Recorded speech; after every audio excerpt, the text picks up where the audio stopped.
Chapter 1. The applause you regret. You thought the hardest part was over the courtroom. The lies, the performance. You were wrong. The verdict echoed in your ears, even as the wooden gavel struck its final note, not guilty. A chorus of murmurs followed. Faces blurred. Applause rang out like a curtain call. You didn't clap. You watched Leonard Vole rise with mock humility, brushing invisible dust from his sleeve as though he was just a guest who had overstayed. He looked over his shoulder, smiled not at the jury, not at the judge, at you. That smile chilled your spine. You had played your part so well. The cold, distant wife, the unfaithful witness, the woman who came back just in time to save him. No one would question your tears now. They called you brilliant, sacrificial, tragic. But the tragedy was only beginning. The walk out of the Old Bailey felt like slow motion. Reporters swarmed like hornets. Leonard spoke to them with the charm of a matinee idol. His arms snaked around your waist, gentle enough for the cameras, firm enough that you couldn't step away. His voice dropped into your ear as the shutters snap. See, darling, you were always more convincing when excited. You flinched. He laughed. The car waiting outside was black, polished like a coffin. He opened the door for you with exaggerated grace. You slide in, skin prickling. You used to know the scent of him soap and tobacco. Now there was something else, metallic, like rust, like blood, inside, silence stretched like wire. You were brilliant, he said eventually, eyes fixed ahead. Even fooled me for a second. You didn't answer as the city blurted past the windows. Your thoughts returned to Emily French. Her voice, her hands, the odd way she'd touched Leonard's sleeve that night, as if afraid he might disappear. You saw her in flashes, her laughter, her loneliness, her neck, the bruises they never showed in court. You looked at Leonard. He was humming. You realized you'd never asked where he was the night before the murder. You'd been too busy covering where he wasn't. At home, he poured drinks. You declined. He insisted. You look pale, he said. All that courtroom drama drains a woman. You held the glass, but didn't sip. He leaned closer. His breath is warm. His words colder. I killed her. You know. You stared. He laughed again. Relax. Just a joke. Isn't that what everyone thinks? You tried to smile. He leaned in, whispered, but what if it's not? You didn't sleep that night. Not just because of what he said, but because, somewhere in the dark, you heard the click of a lock you didn't touch, the soft creak of a floorboard outside your door, a whisper that may have been your name. Or maybe it was just the house settling. You pull the covers to your chin. You listen. You waited, and you realized something simple, terrifying. You hadn't saved Leonard from prison. You'd locked yourself in with him. Chapter 2. The Man Who Smiled in the Dark. You wake with the taste of metal in your mouth and the weight of lies pressing on your chest. Leonard is already downstairs. You can hear the kettle whistle, far too cheerful for a house that now feels colder than any prison cell.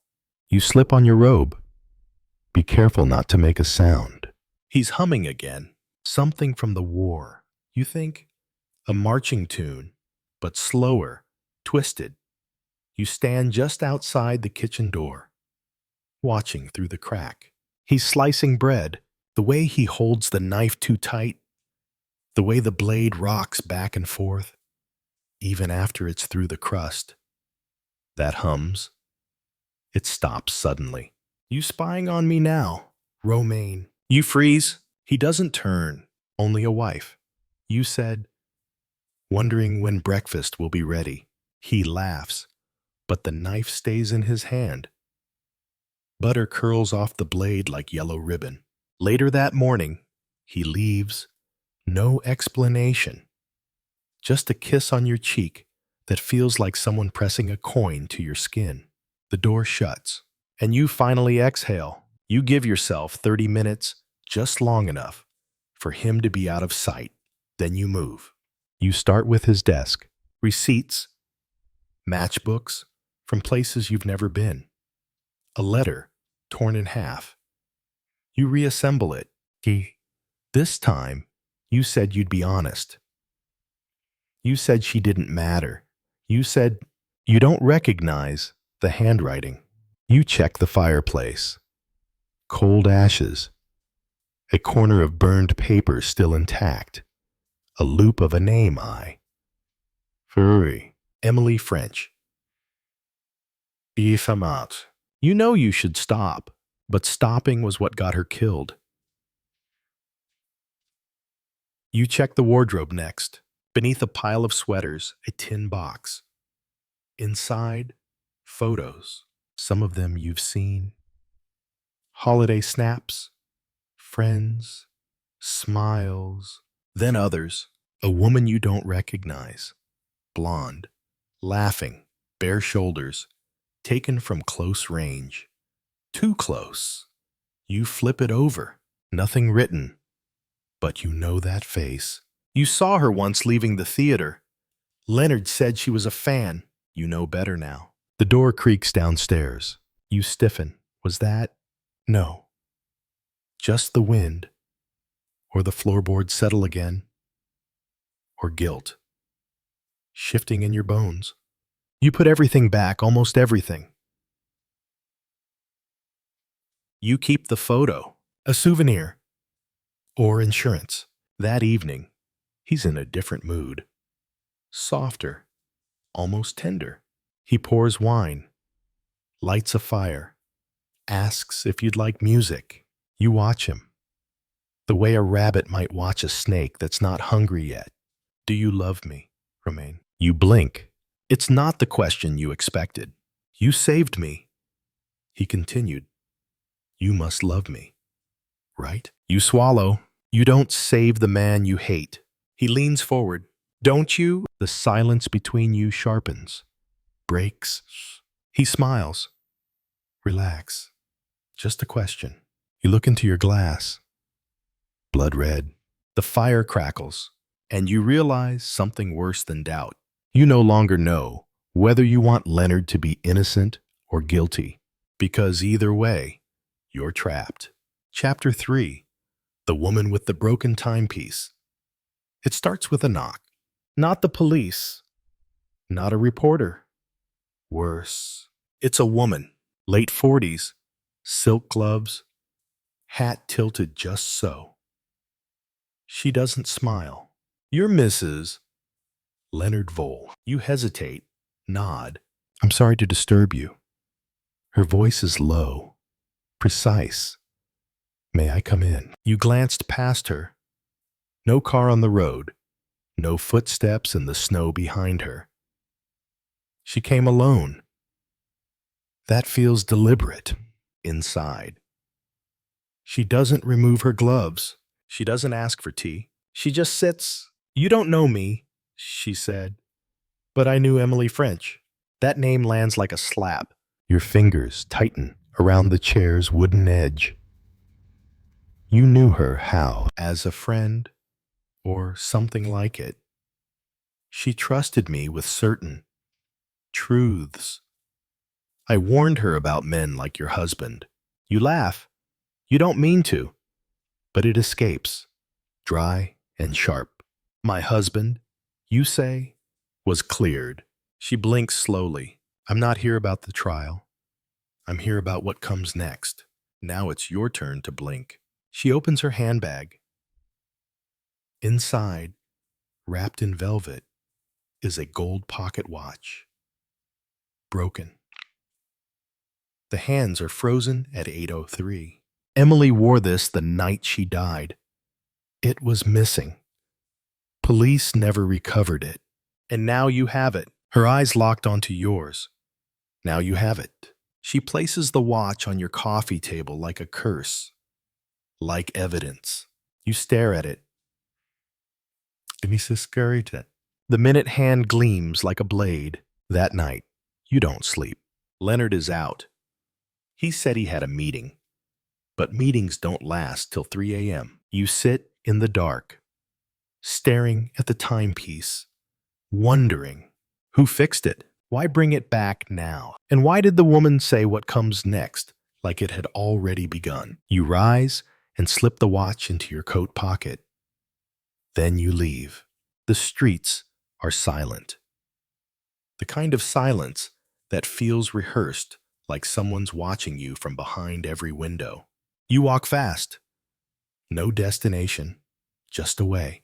Until you realize your feet have taken you to the scene of it all. Emily French's house. It's boarded up now. Windows sealed. Grass unkempt. But the gate swings open with a touch. You step in. The porch creaks.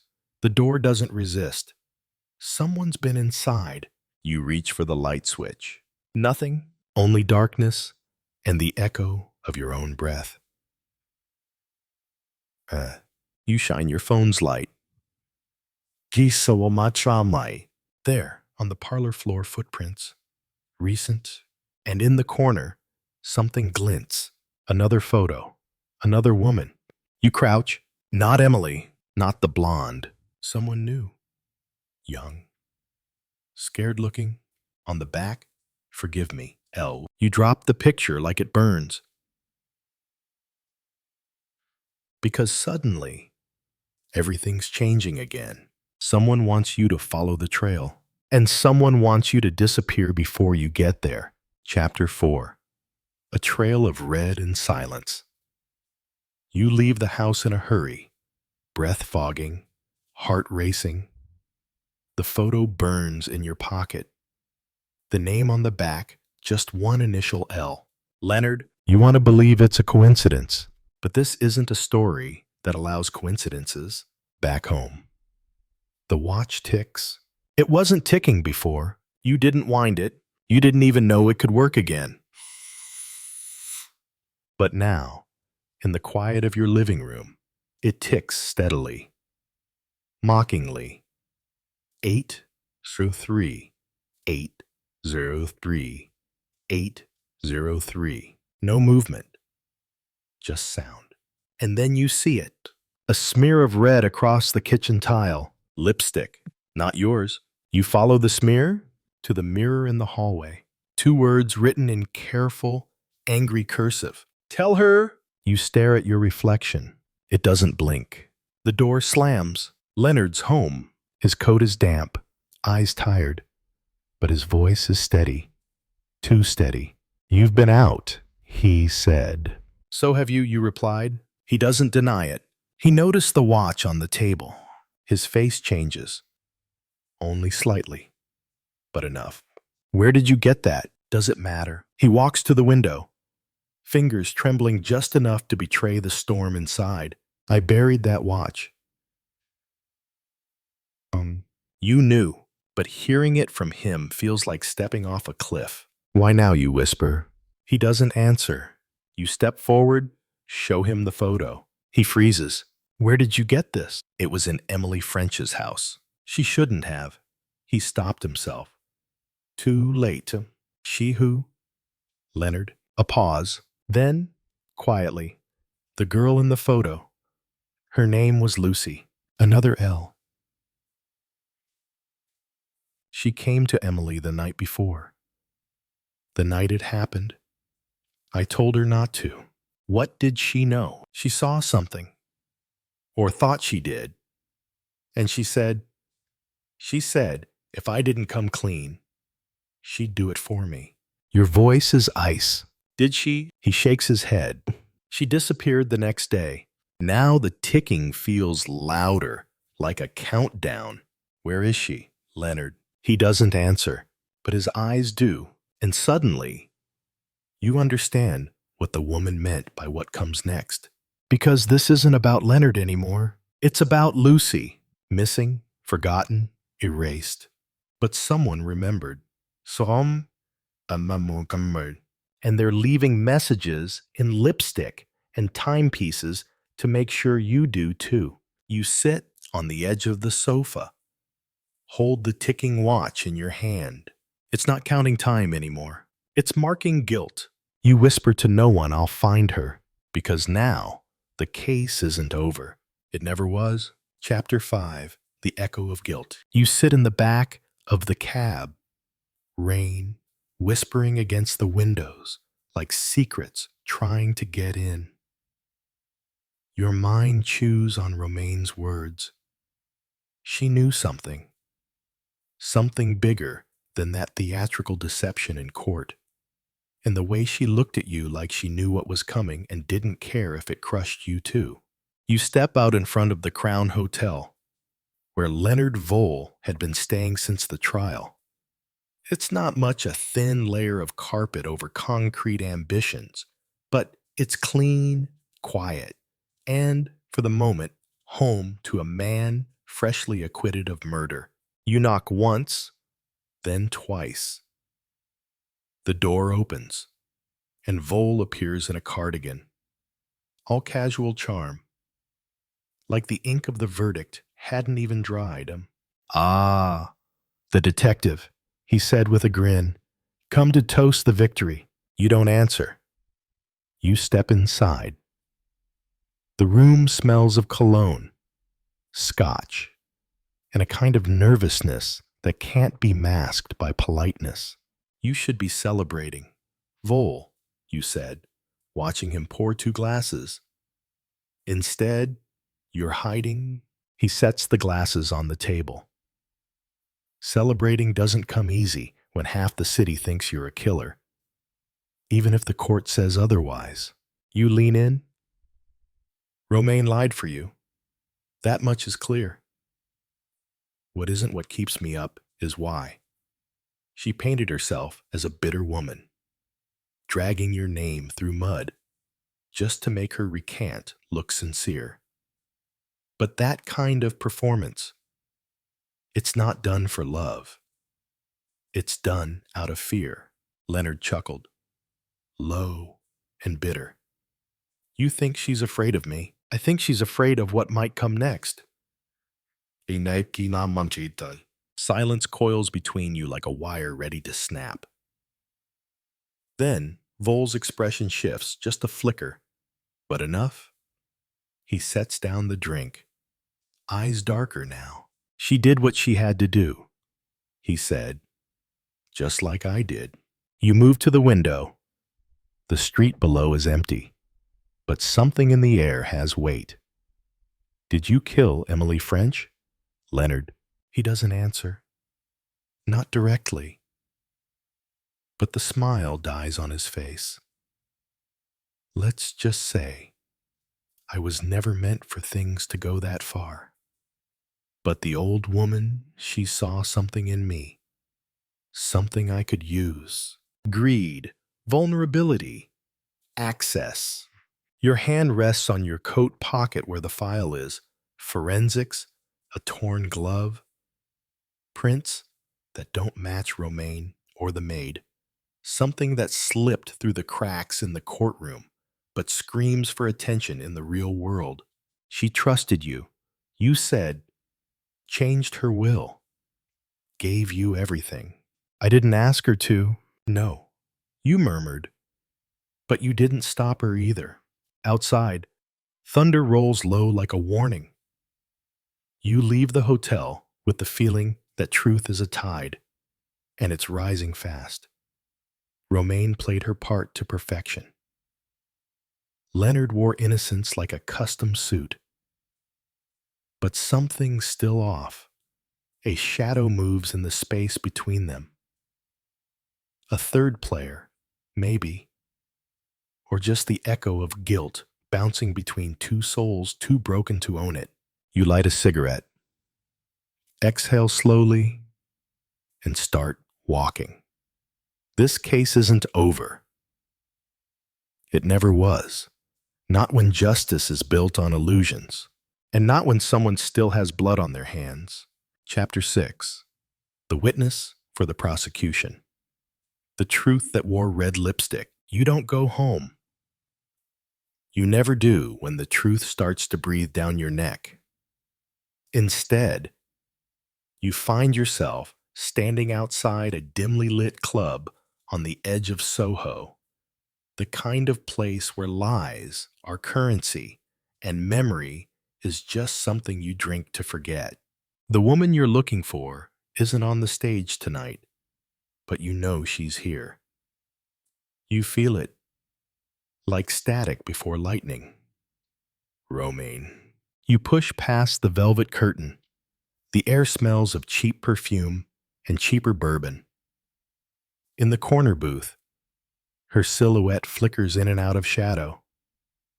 She's not in costume tonight. No scarf. No dramatic flair. Just a tired woman sipping from a glass she hasn't touched. She looks up, and for a moment, there's a flash of something raw in her eyes. Regret. No. It's deeper. Resignation. You shouldn't be here, she said. Voice flat. You sit across from her anyway. I talked to Leonard. You said, I'm sure he was charming. He was scared. She smiles, bitter like a poisoned kiss. Then he's smarter than I thought. You lean forward. He's not the only one with secrets. She sighs, sets down the glass. Let's stop playing. You think he did it. I know he did it. But the court doesn't care what we think. The jury bought the performance. You're not talking about the murder. You said, you're talking about something later. Her mouth twitches, and for a second you think she's about to crumble. But Romaine Vole doesn't crumble. She recalibrates. I made him. She whispered. When we met, he was soft, hesitant, good in a boyish way. But ambition has a way of rotting people from the inside out. You light a cigarette. So, you taught him how to kill? No. Her voice hardens. But I showed him how to survive. There's a difference. You study her. She isn't confessing, she's warning you. She thinks she's still in control of this narrative. There's something you're not telling me. You said, something that doesn't fit. She looks you straight in the eye. He's going to hurt someone else. That woman, the blonde. The one who sat in the gallery every day, pretending she didn't know him. He's with her now. You stiffen. She's rich. Lonely. And next, you grind out the cigarette. The trial's over. But the game is just beginning.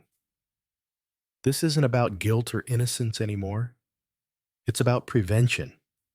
And maybe revenge. You stand. If you thought he was dangerous, why save him? She lifts her eyes. There's no makeup now. No glamour.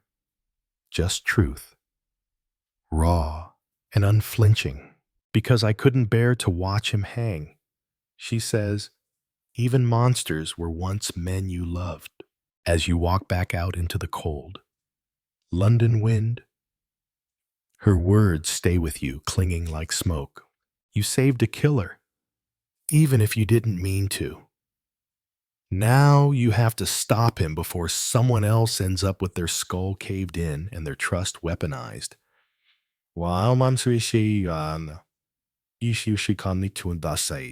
You check your watch. Time's running out, and so is Leonard Vole's leash.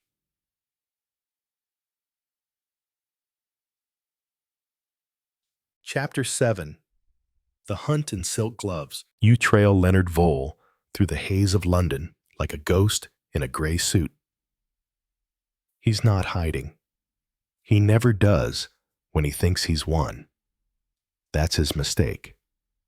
Confidence is louder than guilt. And Vole is strutting through Belgravia now. Sharp suit, sharper grin. His arm draped around her Gloria Amberley's.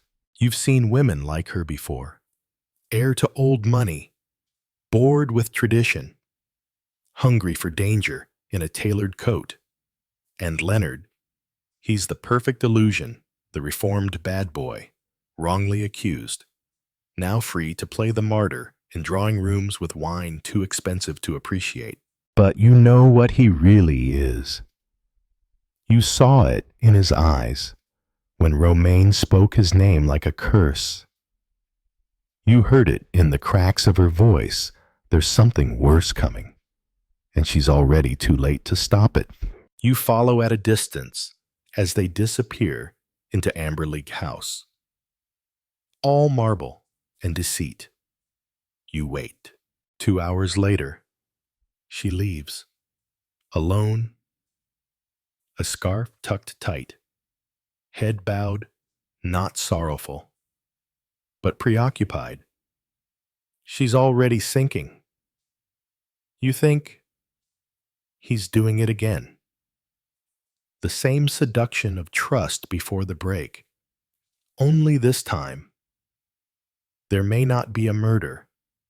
Not yet. But he's laying the groundwork. You step out from the shadows. She sees you, hesitates. You're the detective, she says. Not a question. Not anymore. But you're watching him. So are you. That starts her. She falters, then steadies. I know he lied. She said, about the night of the murder, about Romaine. Why stay? She looks past you. Because I want to see what he does next. You nodded. And when did he? Her smile is brittle glass. Then I'll decide who survives. Later that night, you go back to your flat. It's too quiet, and you hate it. The storm's building slow, silent, and deeply personal. There's a letter waiting for you, sliding under the door. Thick paper, no return address. You unfold it. 3 words in clean ink. She'll be next. No signature, but you don't need one. You feel the ice settle at the base of your spine. Romaine lied to save him once. Now, someone's trying to stop you from saving anyone else. You light the letter on fire. Let the past burn. Pekern. Tomorrow, you confront Leonard, because if you don't stop him now, the next trial won't end in acquittal. It'll end in silence. Chapter 8, The Confession That Wasn't. The next morning breaks with a sky like bruised parchment. You're already on Leonard's doorstep by dawn. Boots wet from the rain. Your mind sharper than the cold.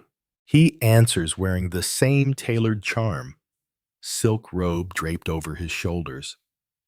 Drinking in hand, though it's barely past 7.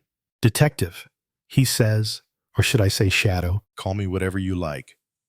Vole, we need to talk. He steps aside. Of course we do.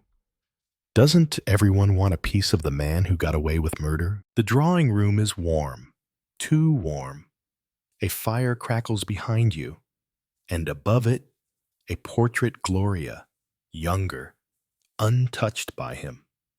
The weight of her legacy hangs in this place like smoke. I saw Gloria last night. You said, his eyes twitch. Just a flicker. But you catch it. She has good taste, he replied, and poor judgment. You're repeating yourself. You said, new woman. Same pattern. But there's one difference this time. He turns, pours 2 fingers of something amber into a glass. Do enlighten me. She's not going to let you control the ending. He hands you the drink, but you don't take it.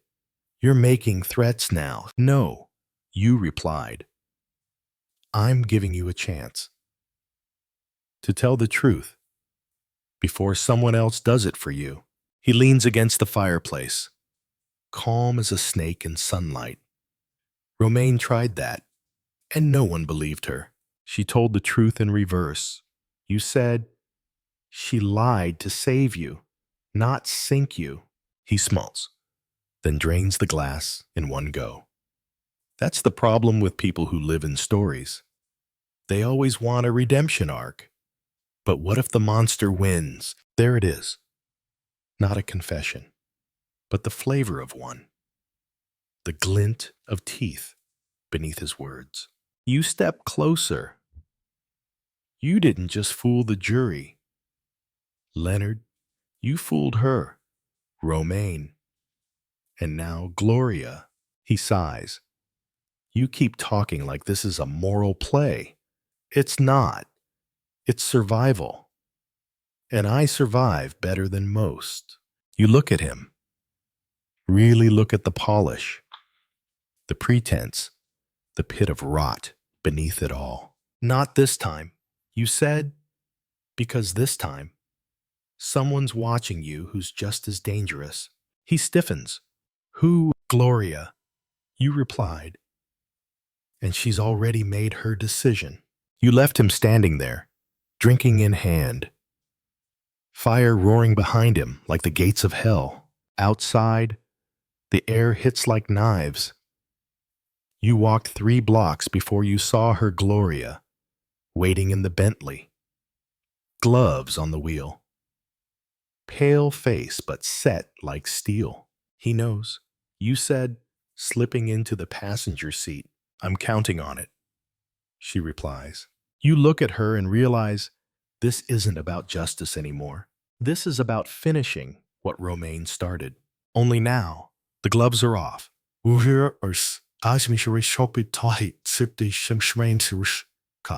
Chapter 9. The Trap. Titans. You're not used to being an accomplice. But here you are, riding shotgun beside Gloria King. Heiress to a fortune and a vendetta. Plotting the fall of the man who walked free while blood still clung to his hands. The Bentley purrs down the wet streets like a beast with a mission. She drives like she lives smooth, fast, decisive. No room for decision. No second chances. What's your plan, you ask? She glances at you, eyes dark behind her sunglasses. You had yours. It didn't work. Now, it's my turn. I don't let civilians run operations. You don't have a badge anymore. She replied, and you're not the only one who understands how monsters think. You watch her, weighing the risk. She's no Romaine, no fragile devotion dressed in fire. Gloria's fire is colder, surgical. She's not here to save Leonard Vole. She's here to end him. You arrive at the old manor where she grew up. The place is all ghosts and oak-paneled walls. You've been here before, years ago, when her father died. It smells the same like money gone stale. She leads you into her father's study, opens a drawer, and pulls out a leather-bound journal. You flip it open and freeze. Letters, pages of them, written by Romaine to Gloria after the trial. Confessions, warnings, apologies. She sent me these when I turned 18. Gloria says, I never answered, but I read every word. You skimmed the last letter. Romaine writes of Leonard's manipulations, his gaslighting, his threats, and one chilling line. He told me once, if I truly left him, he'd bury me in such a way no one would even ask questions.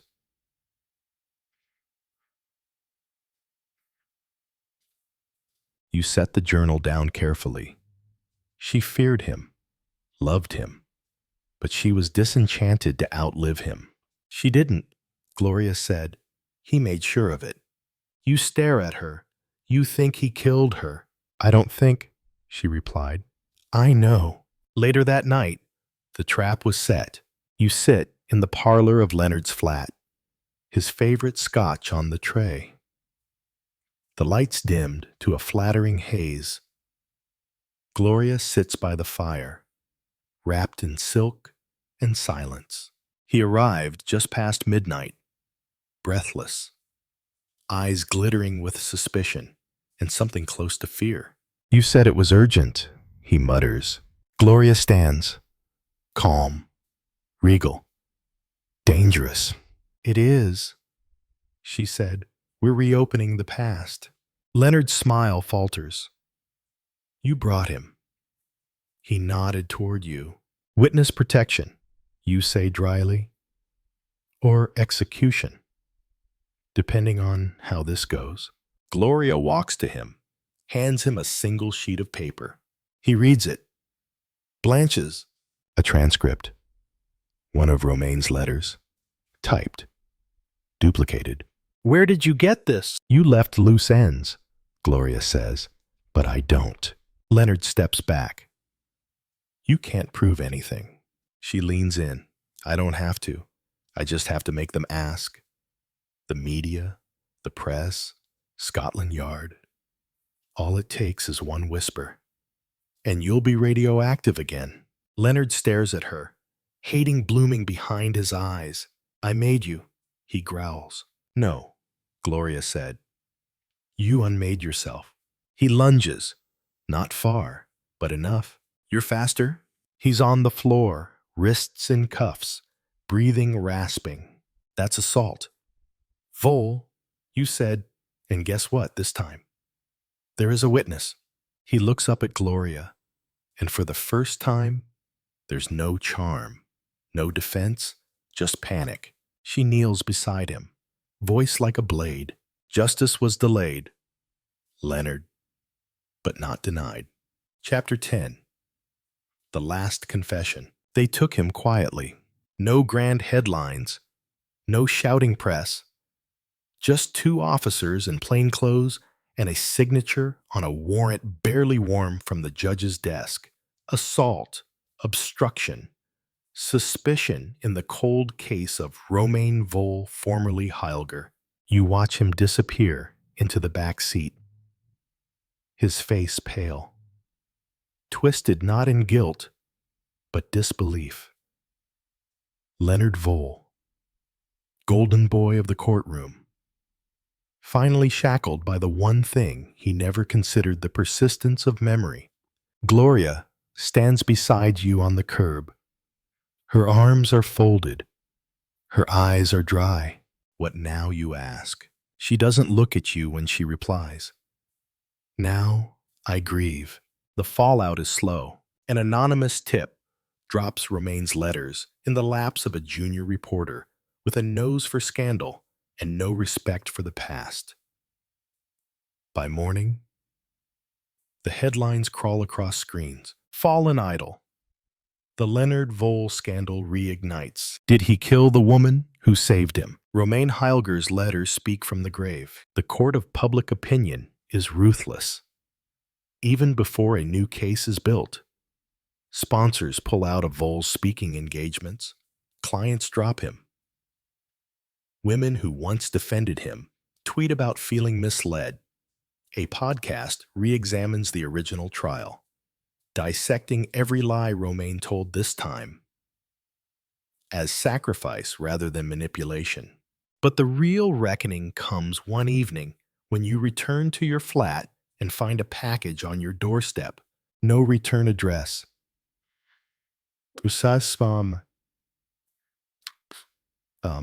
Inside a flash drive. You plug it in, a single file. Video. Dated 6 weeks before Romaine's death. She sits in a cafe, nervous. Camera slightly tilted, like she didn't want to be caught filming. She speaks directly to the lens. My name is Romaine Vole, and if you're watching this, it means I didn't make it out. Her voice trembles, but her eyes are steady. Leonard always said I owed him, that he saved me, that I'd be nothing without him. And maybe that was true for a time, but the truth is, I saved him. I lied on that stand. I discredited myself so they'd believe him. But Leonard didn't just walk free. He fed on it. He changed, became something else, something I helped create. And now I'm afraid. If anything happens to me, he should be the first one they ask. She exhales, wipes her eyes. I'm tired of lying. The video ends. Nasa cheats. You take the flash drive to the inspector. There are chain of custody procedures now, and formal inquiries, and a growing web of reopened files. But it's enough. Enough to arrest him for Romaine's death. Enough to move the needle toward the truth. Enough, finally, for justice to stop whispering and start shouting. A month later, you sit in the back of a quiet courtroom as Leonard Vole is denied bail. He turns once, scans the gallery. His eyes find yours. No rage, no threats, just quiet. You nod. He blinks, and then the doors closed. Outside, the world moves on.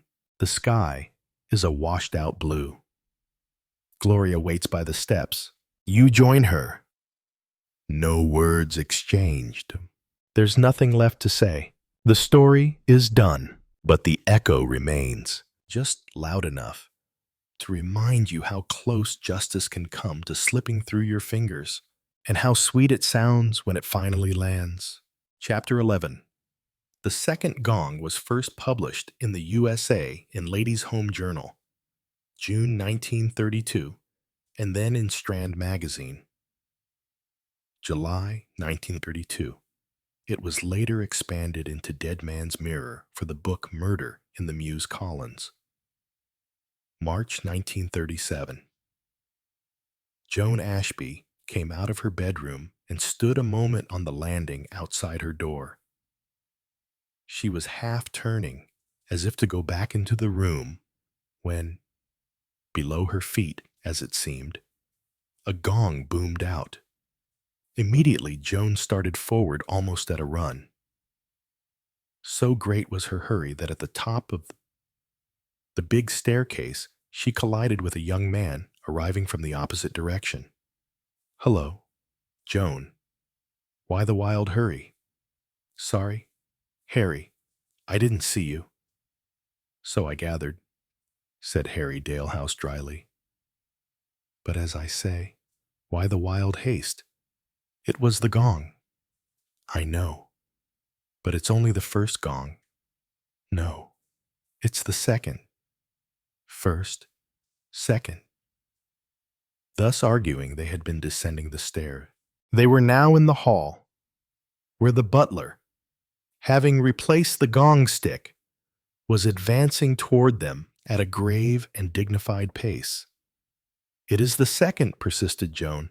I know it is. Well, for one thing, look at the time. Harry Dalehouse glanced up at the grandfather clock. Just 12 minutes past 8, he remarked.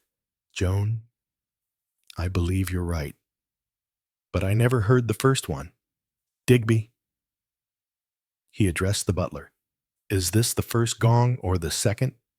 The first, sir. At 12 minutes past 8, Digby. Somebody will get the sack for this. A faint smile showed for a minute on the butler's face.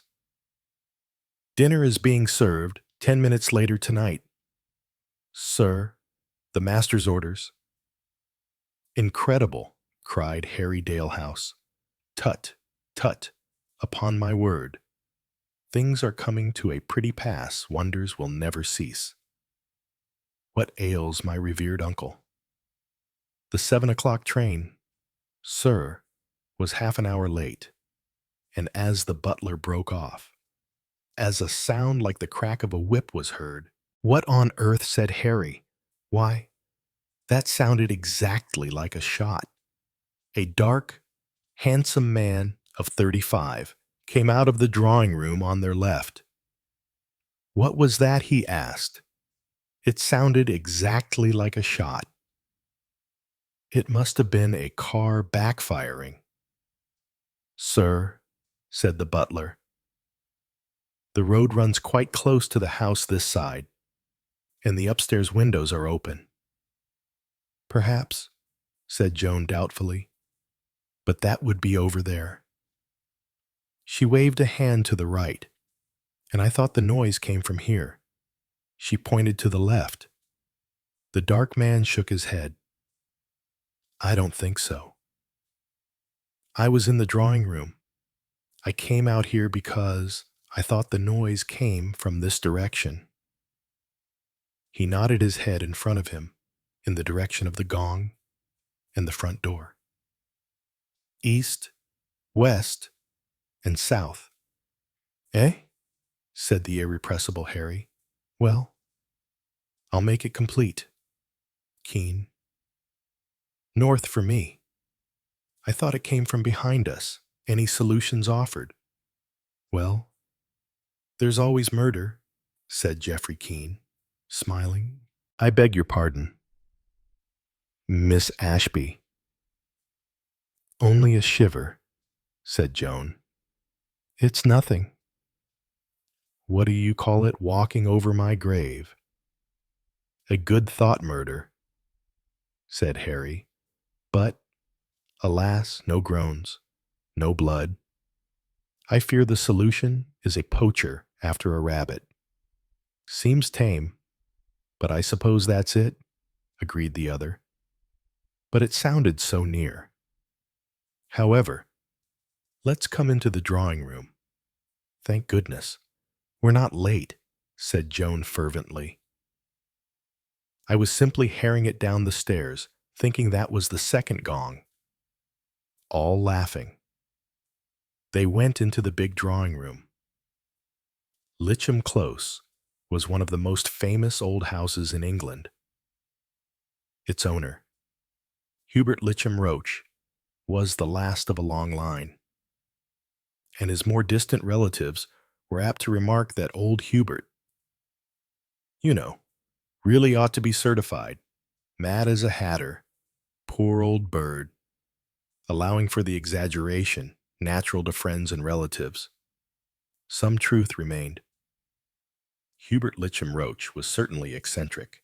Though a very fine musician, he was a man of ungovernable temper and had an almost abnormal sense of his own importance. People staying in the house had to respect his prejudices, or else they were never asked again. One such prejudice was his music. If he played to his guests, as he often did in the evening, absolute silence must obtain.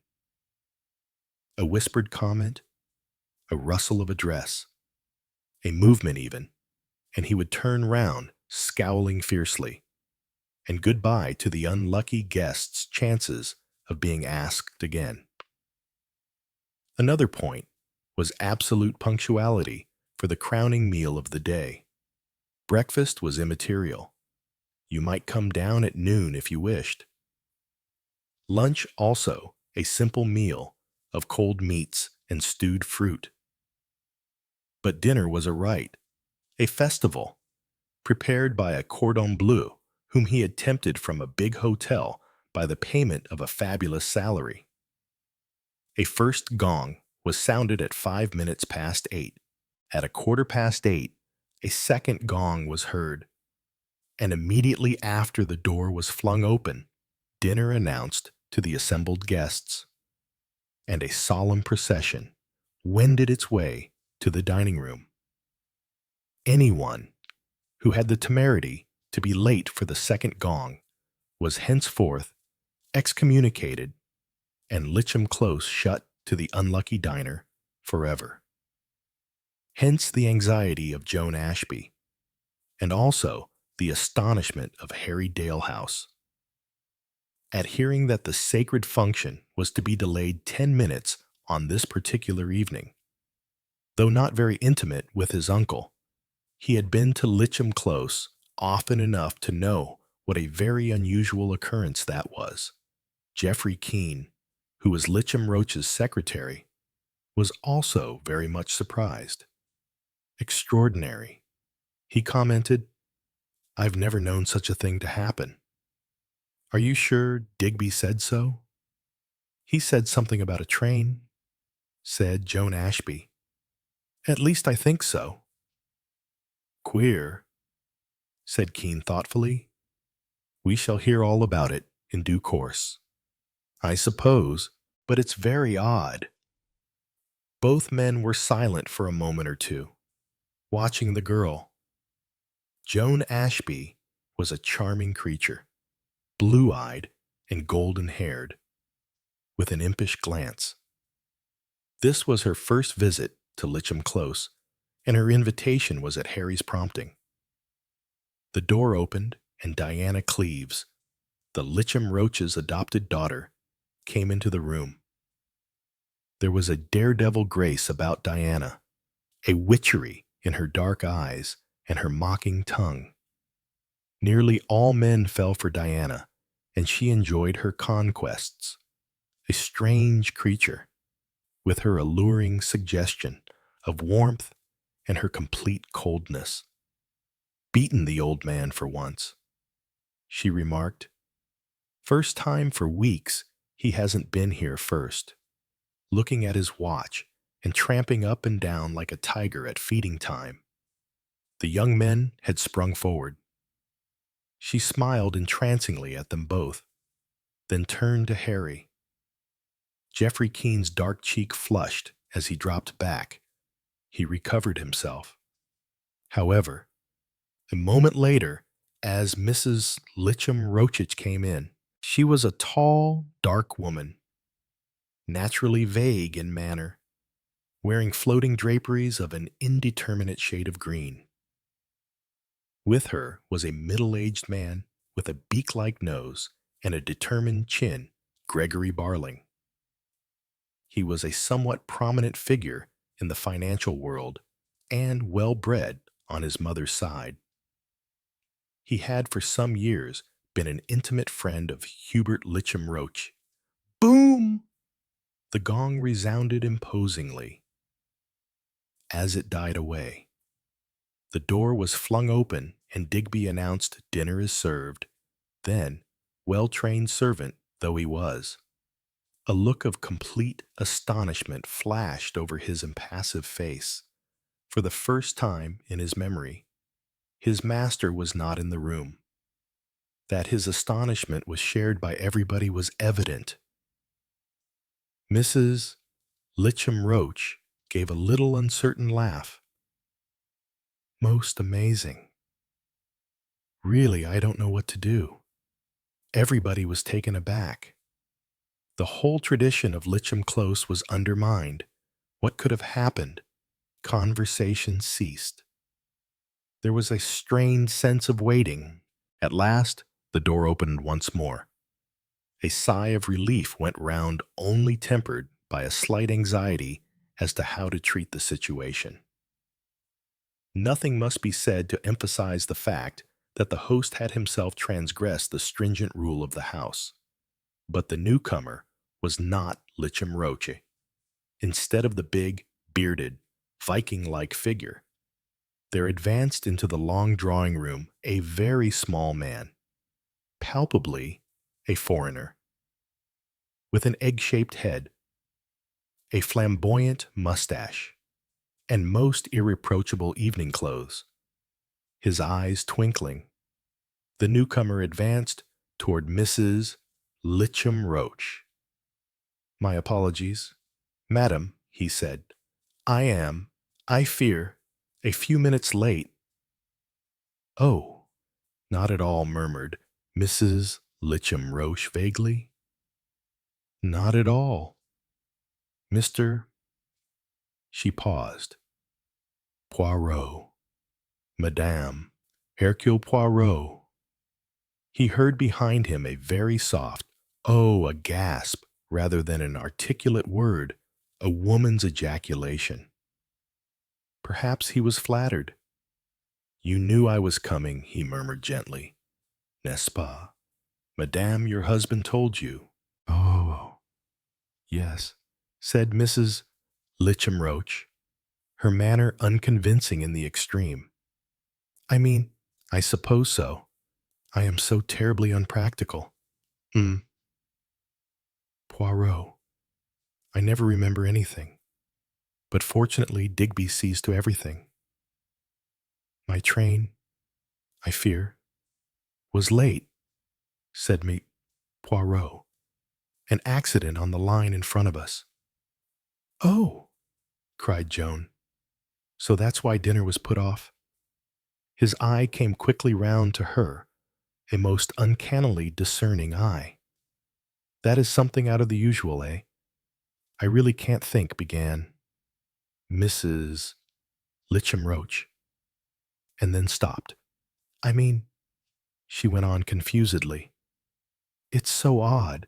Hubert Never Poirot's eyes swept rapidly round the group. Hmm. Litcham Roche is not down yet, no. And it's so extraordinary. She looked appealingly at Geoffrey Keene. Mr. Litcham Roche is the soul of punctuality, explained Keene. He has not been late for dinner for well. I don't know that he was ever late before. To a stranger, the situation must have been ludicrous, the perturbed faces and the general consternation. I know, said Mrs. Litcham Roche, with the air of one solving a problem. I shall ring for Digby. She suited the action to the word. The butler came promptly. Digby, said Mrs. Litcham Roche, your master. Is he, as was customary with her? She did not finish her sentence.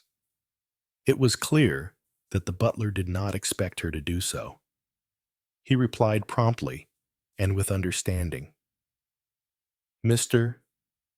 Litcham Roche came down at 8:05 and went into the study. Madam, oh, she paused. You don't think I mean he heard the gong? I think he must have the gong is immediately outside the study door. Yes, of course, said Mrs. Litcham Roche more vaguely than ever. Shall I inform him, madam, that dinner is ready? Oh, thank you. Digby? Yes, I think yes. Yes, I should. I don't know, said Mrs. Litcham Roche to her guests as the butler withdrew. What I would do without Digby. A pause followed. Then Digby re-entered the room. His breath was coming a little faster than is considered good form in a butler. Excuse me. Madam, the study door is locked. It was then that Hercule Poirot took command of the situation. I think, he said, that we had better go to the study. He led the way, and everyone followed. His assumption of authority seemed perfectly natural. He was no longer a rather comic-looking guest. He was a personality and master of the situation. He led the way out into the hall, past the staircase, past the great clock, past the recess in which stood the gong. Exactly opposite that recess was a closed door. He tapped on it, first gently, then with increasing violence, but there was no reply. Very nimbly, he dropped to his knees and applied his eye to the keyhole. He rose and looked round. Messieurs, he said, we must break open this door immediately. As before, no one questioned his authority. Geoffrey Keene and Gregory Barling were the two biggest men. They attacked the door under Poirot's directions. It was no easy matter. The doors of Litcham Close were solid affairs, no modern jerry-building here. It resisted the attack valiantly, but at last it gave before the united attack of the men and crashed inward. The house party hesitated in the doorway. They saw what they had subconsciously feared to see. Facing them was the window. On the left, Between the door and the window was a big writing table, sitting, not at the table, but sideways to it, was a man. A big man slouched forward in the chair. His back was to them, and his face to the window, but his position told the tale. His right hand hung limply down, and below it, on the carpet, was a small, shining pistol. Poirot spoke sharply to Gregory Barling. "Take Mrs. Litcham Roach away, and the other two ladies." The other nodded comprehendingly. He laid a hand on his hostess's arm. She shivered. "He has shot himself," she murmured. "Horrible." With another shiver, she permitted him to lead her away. The two girls followed. Poirot came forward into the room, the two young men behind him. He knelt down by the body, motioning them to keep back a little. He found the bullet hole on the right side of the head. It had passed out the other side and had evidently struck a mirror hanging on the left-hand wall, since this was shivered.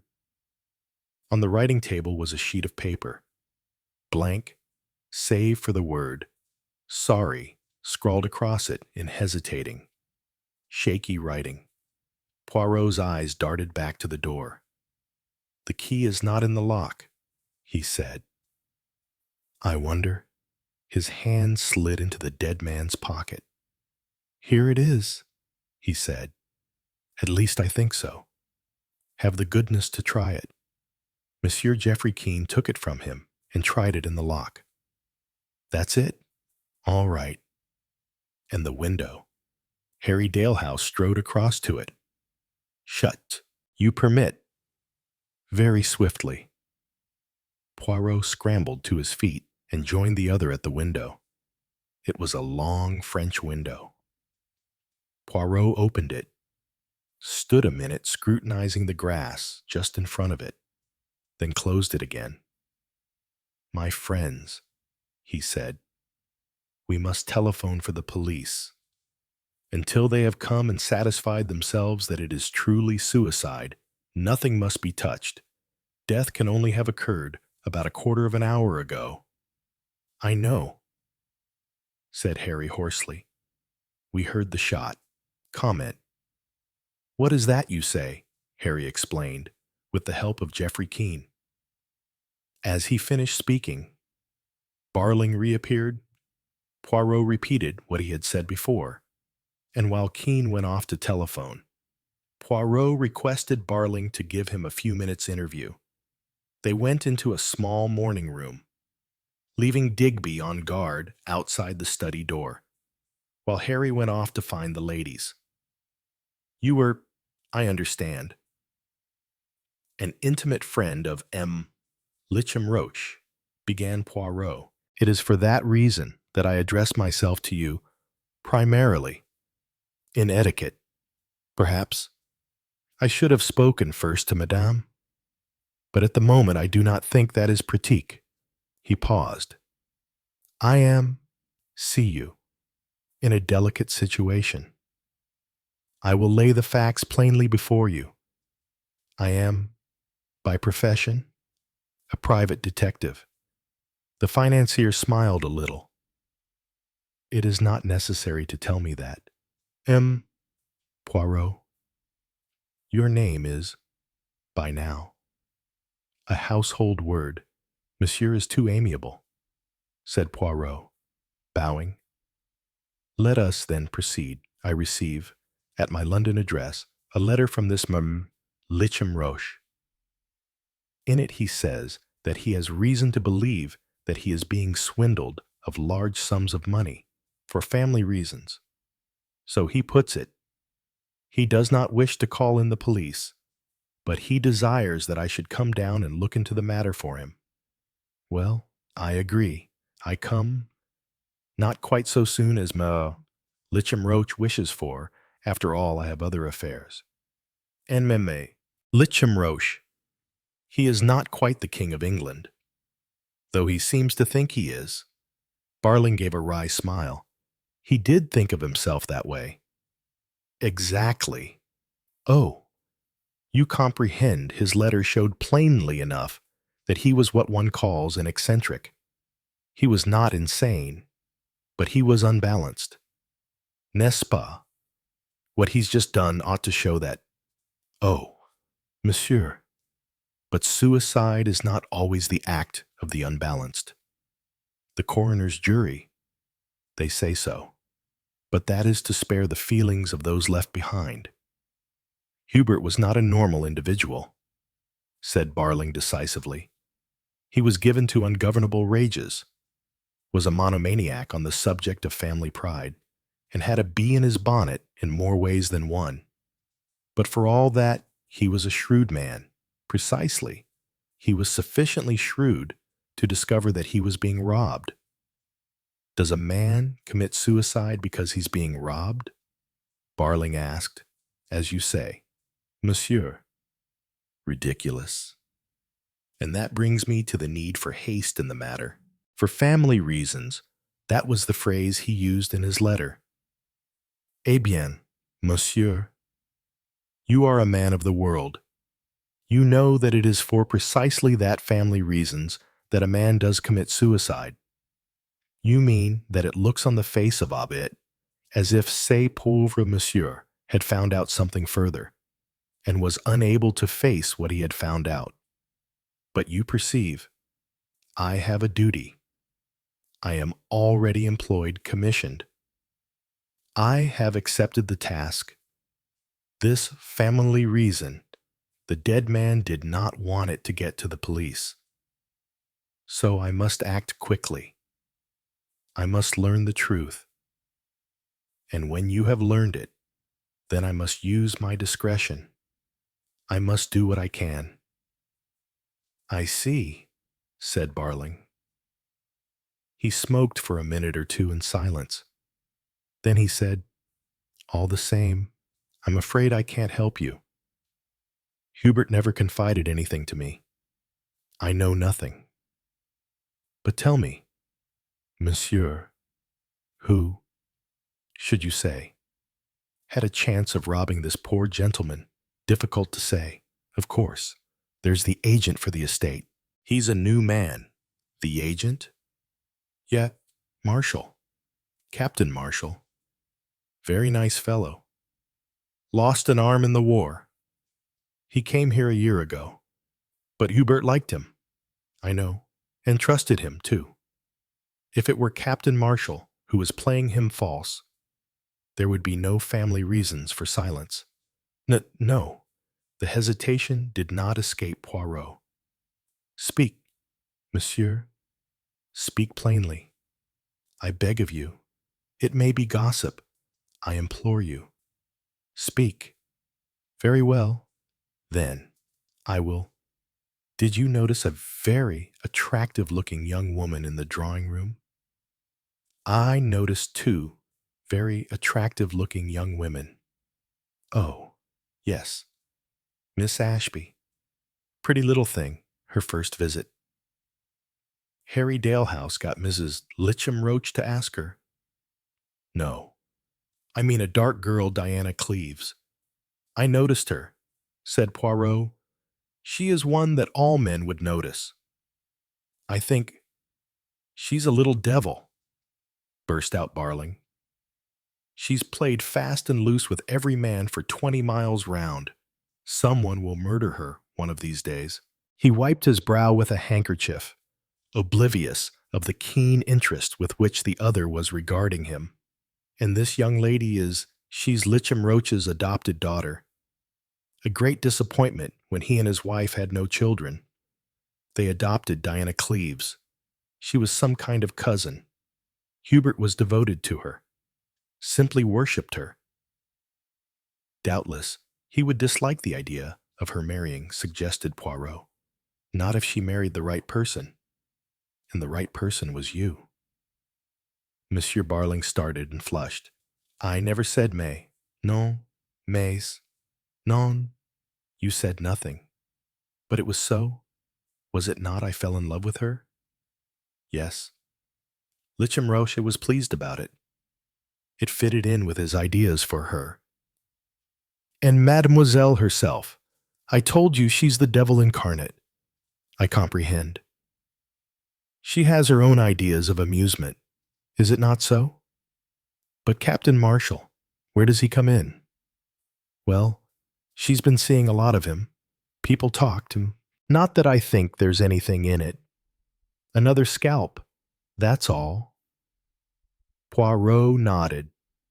But supposing that there had been something in it, well, then it might explain why Litcham Roche wanted to proceed cautiously. You do understand, don't you, that there's no earthly reason for suspecting Marshall of defalcation? Oh, parfaitement. Parfaitement. It might be an affair of a forged check with someone in the household involved. This young Mr. Dalehouse, who is he? A nephew. He will inherit. Yes, he's a sister's son. Of course he might take the name. There's not a Litcham Roche left. I see.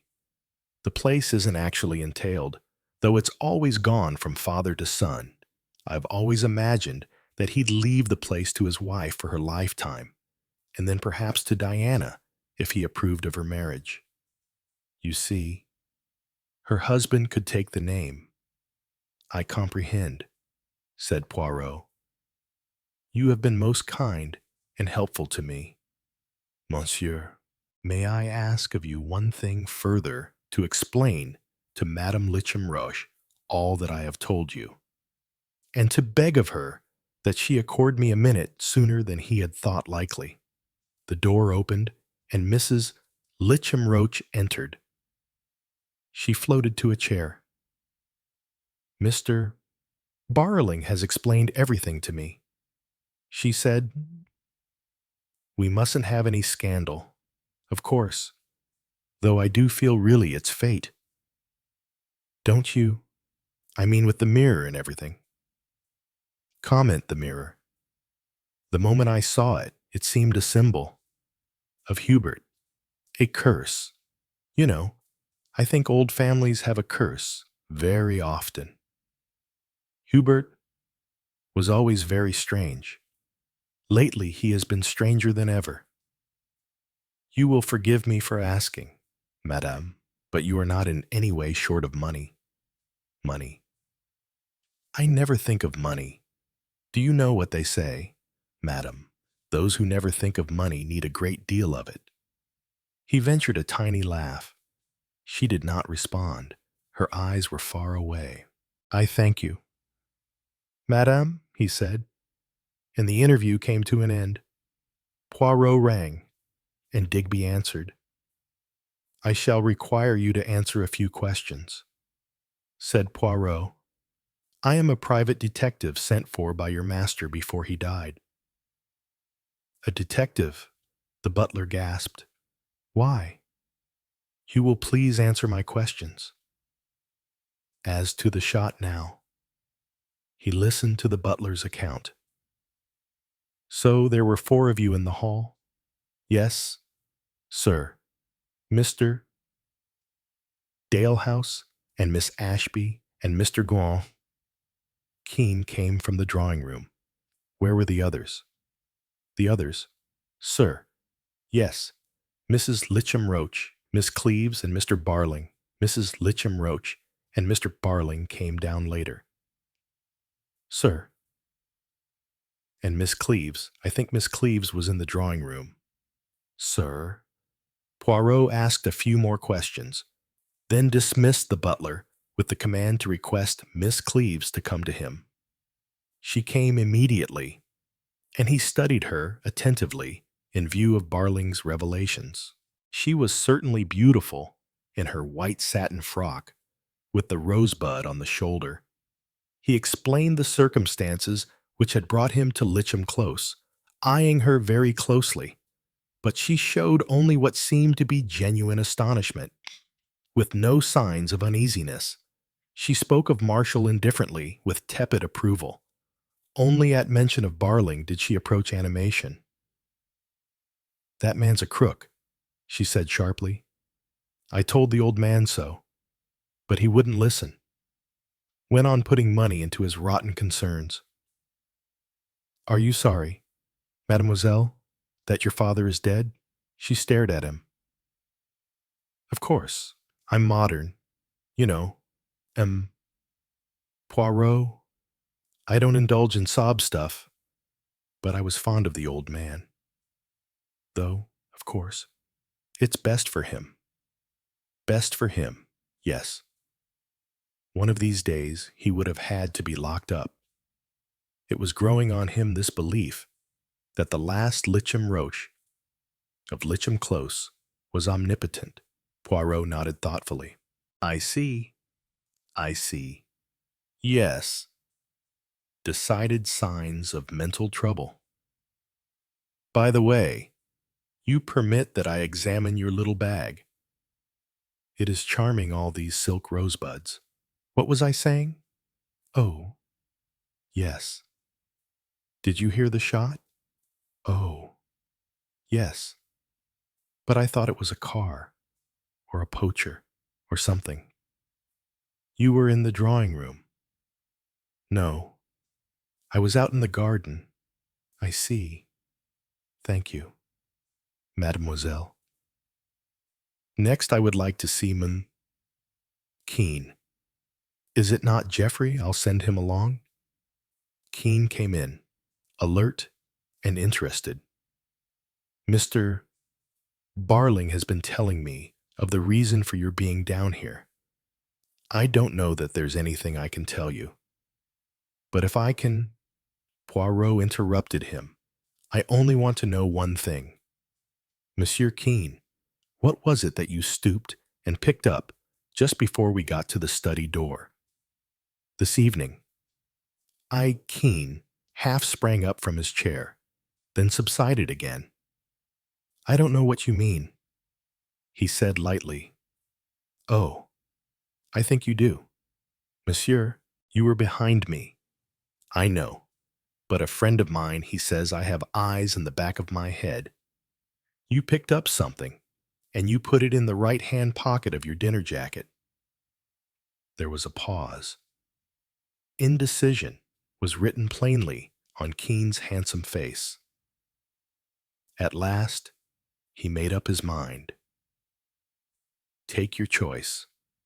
M. Poirot, he said, and leaning forward, he turned his pocket inside out. There was a cigarette holder, a handkerchief, a tiny silk rosebud, and a little gold matchbox. A moment's silence, and then Keene said, as a matter of fact, it was this. He picked up the matchbox. I must have dropped it earlier in the evening. I think not, said Poirot. What do you mean? What I say. Monsieur, am a man of tidiness, of method, of order. A matchbox on the ground. I should see it and pick it up. A matchbox of this size. Assuredly, I should see it. No, monsieur, I think it was something very much smaller, such as this. Perhaps. He picked up the little silk rosebud from Miss Cleeve's bag. I think. There was a moment's pause. Then Keene admitted it with a laugh. Yes, that's so. She gave it to me last night. I see, said Poirot. And at the moment the door opened, and a tall, fair-haired man in a lounge suit strode into the room. Keene, what's all this? Lichem Roche shot himself. Man, I can't believe it. It's incredible. Let me introduce you, said Keene, to Hercule Poirot. The other started. He will tell you all about it. And he left the room, banging the door. M. Poirot. John Marshall was all eagerness. I'm most awfully pleased to meet you. It is a bit of luck your being down here. Lichem Roche never told me you were coming. I'm a most frightful admirer of yours, sir. A disarming young man, thought Poirot. Not so young, either, for there was gray hair at the temples and lines in the forehead. It was the voice and manner that gave the impression of boyishness. The police, they're here now, sir. I came up with them on hearing the news. They don't seem particularly surprised. Of course. He was mad as a hatter. But even then, you are surprised at his committing suicide. Frankly, yes, I shouldn't have thought that well. That Litcham Roach could have imagined the world getting on without him. He has had money troubles of late. I understand. Marshall nodded. He speculated. Wildcat schemes of Barling's, Poirot said quietly. I will be very frank.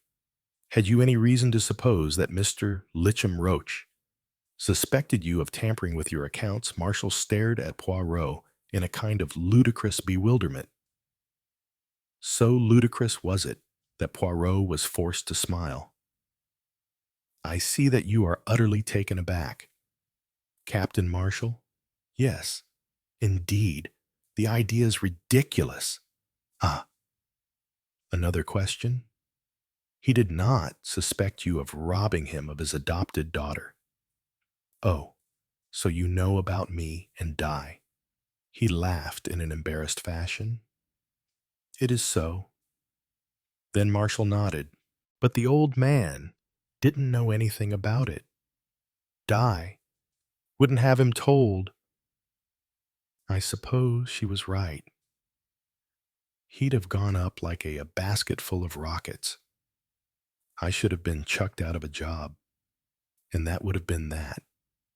And instead, what was your plan? Well, upon my word.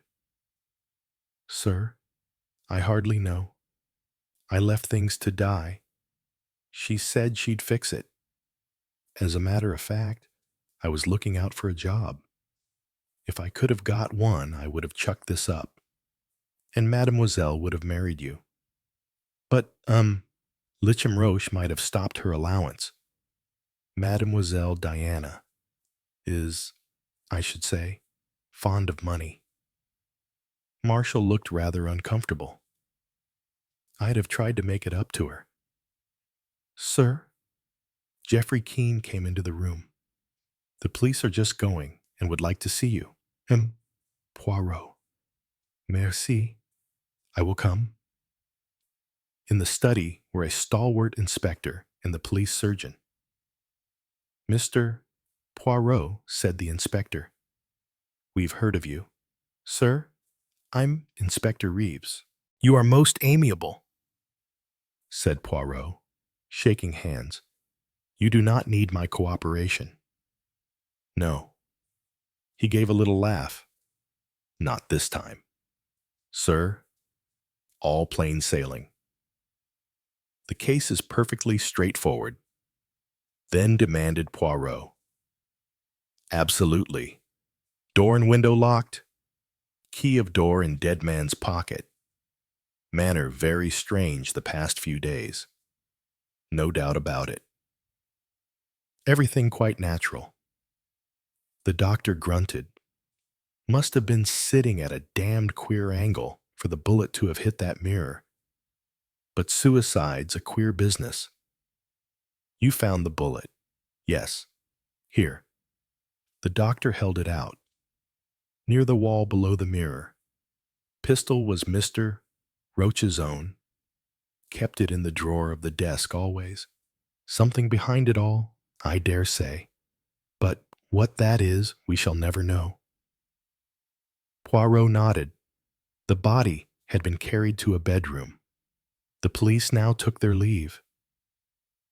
Poirot stood at the front door, looking after them. A sound made him turn. Harry Dalehouse was close behind him. Have you, by any chance, a strong flashlight? My friend asked Poirot. Yes, I'll get it for you. When he returned with it, Joan Ashby was with him. You may accompany me if you like, said Poirot graciously. He stepped out of the front door and turned to the right, stopping before the study window. About 6 feet of grass separated it from the path. Poirot bent down, playing the flashlight on the grass. He straightened himself and shook his head. No, he said, not there. Then he paused, and slowly his figure stiffened. On either side of the grass was a deep flower border. Poirot's attention was focused on the right-hand border, full of Michaelmas daisies and dahlias. His torch was directed on the front of the bed. Distinct on the soft mold were footprints. 4 of them, murmured Poirot. 2 going toward the window. 2 coming from it. A gardener, suggested Joan. But no. Mademoiselle. But no. Employ your eyes. These shoes are small, dainty, high-heeled. The shoes of a woman. Mademoiselle Diana mentioned having been out in the garden. Do you know if she went downstairs before you did? Mademoiselle Joan shook her head. I can't remember. I was in such a hurry because the gong went, and I thought I'd heard the first one. I do seem to remember that her room door was open as I went past, but I'm not sure. Mrs. Litcham-Roach's was shut. I know. I see, said Poirot. Something in his voice made Harry look up sharply, but Poirot was merely frowning gently to himself. In the doorway, they met Diana Cleves. The police have gone, she said. It's all over. She gave a deep sigh. May I request one little word with you? Mademoiselle. She led the way into the morning room, and Poirot followed, shutting the door. Well, she looked a little surprised. One little question.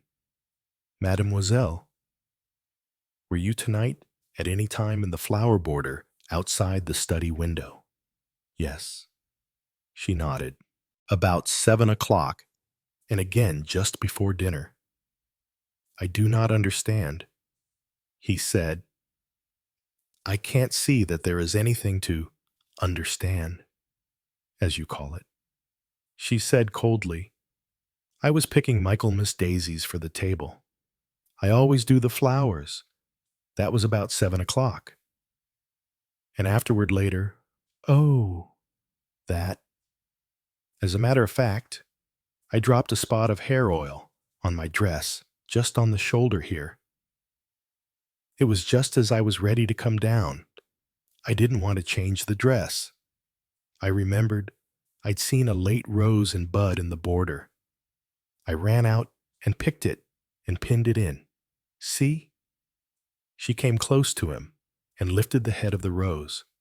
Poirot saw the minute grease spot. She remained close to him, her shoulder almost brushing his. And what time was this? Oh, about 10 minutes past 8, I suppose. You did not try the window. I believe I did. Yes. I thought it would be quicker to go in that way, but it was fastened, I see. Poirot drew a deep breath. And the shot, he said. Where were you when you heard that still in the flower border? Oh, no. It was 2 or 3 minutes later, just before I came in by the side door. Do you know what this is, Mademoiselle? On the palm of his hand, he held out the tiny silk rosebud. She examined it coolly. It looks like a rosebud off my little evening bag. Where did you find it? It was in Mr. Keene's pocket, said Poirot dryly. Did you give it to him, Mademoiselle? Did he tell you I gave it to him? Poirot smiled. When did you give it to him, Mademoiselle? Last night. Did he warn you to say that, Mademoiselle? What do you mean? She asked, angrily. But Poirot did not answer. He strode out of the room and into the drawing room. Barling, Keene, and Marshall were there. He went straight up to them. "Messieurs," he said brusquely, "will you follow me to the study?" He passed out into the hall and addressed Joan and Harry. "You, too, I pray of you. And will somebody request Madame Maître to come, I thank you. Ah, and here is the excellent Digby. Digby, a little question. A very important little question. Did Miss Cleves arrange some Michaelmas daisies before dinner?" The butler looked bewildered. "Yes, sir. She did. You are sure?" "Quite sure." "Sir." "Très bien. Now come, all of you." Inside the study, he faced them. "I have asked you to come here for a reason. The case is over. The police have come and gone. They say Mr. Litcham Roche has shot himself. All is finished." He paused. "But I, Hercule Poirot, say that it is not finished." As startled eyes turned to him, the door opened, and Mrs. Litcham Roche floated into the room. "I was saying, Madame, that this case is not finished. It is a matter of the psychology. Mr. Litcham Roche, he had the manie de grandeur. He was a king. Such a man does not kill himself. No, no. He may go mad, but he does not kill himself. Mr. Litcham Roche did not kill himself." He paused. "He was killed." "Killed?" Marshall gave a short laugh. "Alone in a room with the door and window locked." "All the same," said Poirot stubbornly. "He was killed." "And got up and locked the door or shut the window afterward." "I suppose," said Diana cuttingly. "I will show you something," said Poirot, going to the window. He turned the handle of the French windows and then pulled gently. "See, they are open. Now I close them, but without turning the handle. Now the window is closed, but not fastened. Now." He gave a short jarring blow, and the handle turned, shooting the bolt down into its socket. "You see," said Poirot softly, "it is very loose. This mechanism, it could be done from outside quite easily." He turned, his manner grim. "When that shot was fired at 12 minutes past 8, there were 4 people in the hall. 4 people have an alibi. Where were the other 3? You, Madame, in your room. You, Monsieur Barling. Were you, too? In your room I was. And you, Mademoiselle, were in the garden. So you have admitted." "I don't see," began Diana. "Wait." He turned to Mrs. Litcham Roche. "Tell me, Madame, have you any idea of how your husband left his money? Hubert read me his will. He said I ought to know.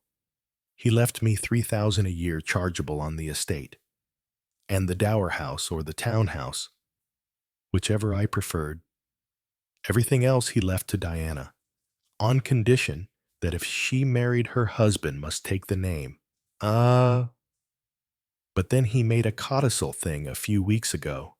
That was, yes, Madame, he still left it all to Diana, but on condition that she married Mr.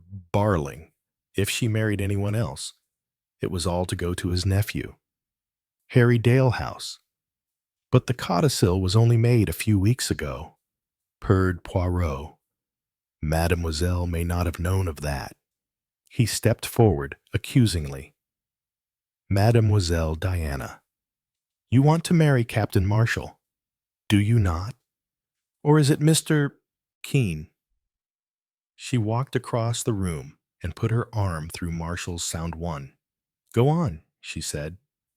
"I will put the case against you, mademoiselle. You loved Captain Marshall. You also loved money. Your adopted father, he would never have consented to your marrying Captain Marshall. But if he dies, you are fairly sure that you get everything. So you go out. You step over the flower border to the window which is open. You have with you the pistol which you have taken from the writing table drawer. You go up to your victim talking amiably. You fire. You drop the pistol by his hand. Having wiped it and then pressed his fingers on it, you go out again, shaking the window till the bolt drops. You come into the house. Is that how it happened? I am asking you." "Mademoiselle Nomo," Diana screamed. "No, no." He looked at her. Then he smiled. "No," he said. "It was not like that. It might have been. So it is plausible. It is possible, but it cannot have been like that for two reasons.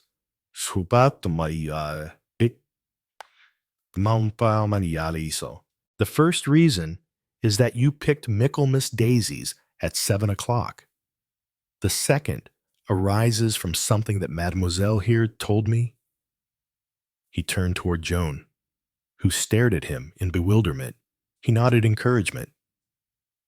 "But yes, Mademoiselle, you told me that you hurried downstairs because you thought it was the second gong sounding, having already heard the first." He shot a rapid glance round the room. "You do not see what that means," he cried. "You do not see. Look, look, look." He sprang forward to the chair where the victim had sat. "Did you notice how the body was not sitting square to the desk? No, sitting sideways to the desk, facing the window. Is that a natural way to commit suicide? Jamais, jamais, you write your apologia sorry on a piece of paper. You open the drawer. You take out the pistol. You hold it to your head, and you fire. That is the way of suicide. But now consider murder. The victim sits at his desk. The murderer stands beside him talking, and talking still fires. Where does the bullet go then?" He paused. "Straight through the head. Through the door, if it is open. And so hits the gong. You begin to see." That was the first gong, heard only by Mademoiselle. Since her room is above, what does our murderer do next? Shuts the door, locks it, puts the key in the dead man's pocket, then turns the body sideways in the chair, presses the dead man's fingers on the pistol, and then drops it by his side, cracks the mirror on the wall as a final spectacular touch. In short, arranges his suicide. Then out through the window. The bolt is shaken home. The murderer steps not on the grass, where footprints must show, but on the flower bed, where they can be smoothed out behind him, leaving no trace.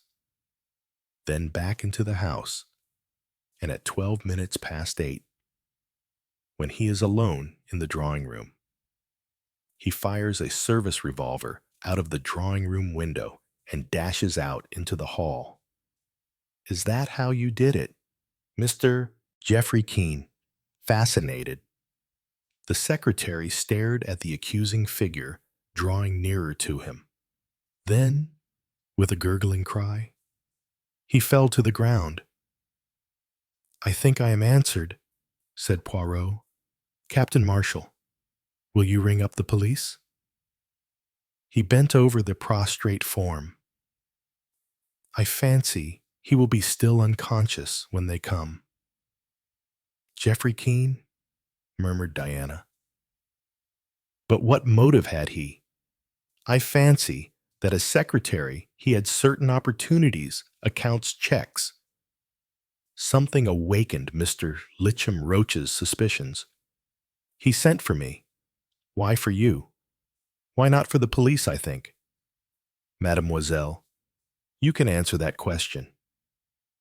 Monsieur suspected that there was something between you and that young man to divert his mind from Captain Marshall. You had flirted shamelessly with Mr. Keene. But yes, you need not deny Mr. Keene gets wind of my coming and acts promptly. The essence of his scheme is that the crime must seem to take place at 8:12 when he has an alibi. His one danger is the bullet, which must be lying somewhere near the gong and which he has not had time to retrieve. When we are all on our way to the study, he picks that up. At such a tense moment, he thinks no one will notice. But me, I notice everything. I question him. He reflects a little minute, and then he plays the comedy. He insinuates that what he picked up was the silk rosebud. He plays the part of the young man in love, shielding the lady he loves. Oh, it was very clever. And if you had not picked Michaelmas daisies, I don't understand what they have to do with it. You do not listen. There were only 4 footprints in the bed, but when you were picking the flowers, you must have made many more than that. So in between, you're picking the flowers, and you're coming to get the rosebud. Someone must have smoothed over the bed, not a gardener. No gardener works after 7. Then it must be someone guilty. It must be the murderer. The murder was committed before the shot was heard. But why did nobody hear the real shot? Asked Harry. A silencer. They will find that, and the revolver thrown into the shrubbery. What a risk. Why a risk? Everyone was upstairs dressing for dinner. It was a very good moment. The bullet was the only contretemps, and even that, as he thought, passed off well. Poirot picked it up. He threw it under the mirror when I was examining the window with Mr. Dalehouse. Oh, Diana wheeled on Marshall. Marry me, John, and take me away. Barling coughed. My dear Diana, under the terms of my friend's will, I don't care. The girl cried. We can draw pictures on pavements. There's no need to do that, said Harry. We'll go halves. I'm not going to bag things because Uncle had a bee in his bonnet. Suddenly, there was a cry. Mrs. Litcham Roach had sprung to her feet. Poirot, the mirror, he must have deliberately smashed it. Yes, madam. Oh, she stared at him. But it is unlucky to break a mirror. It has proved very unlucky for Mr. Geoffrey Keene, said Poirot cheerfully. Epilogue. Whispers in the gallery. Months passes. The trial unfolds like a storm witnesses called. Letters read aloud. The video replayed with clinical precision. And in the end, it's not the evidence that convicts Leonard Vole. It's her, Romaine. Her voice, her fear. The jury returns with a verdict in under 3 hours. Guilty. The courtroom is silent as the judge speaks the sentence. Life without parole.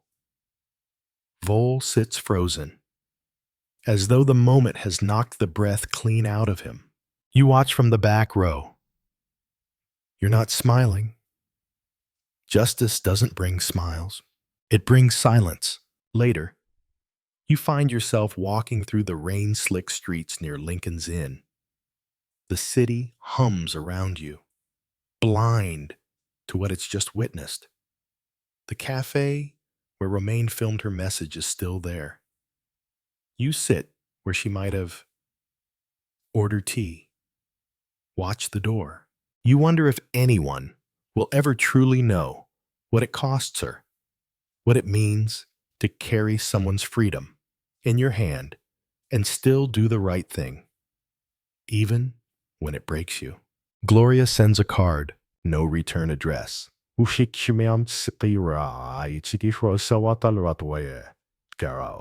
Only 3 words. She was right.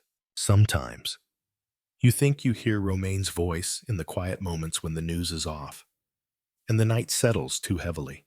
Not in words, in echoes, a whisper, a memory, a reminder. Truth may sleep, but it always wakes. And when it does, someone always answers for it.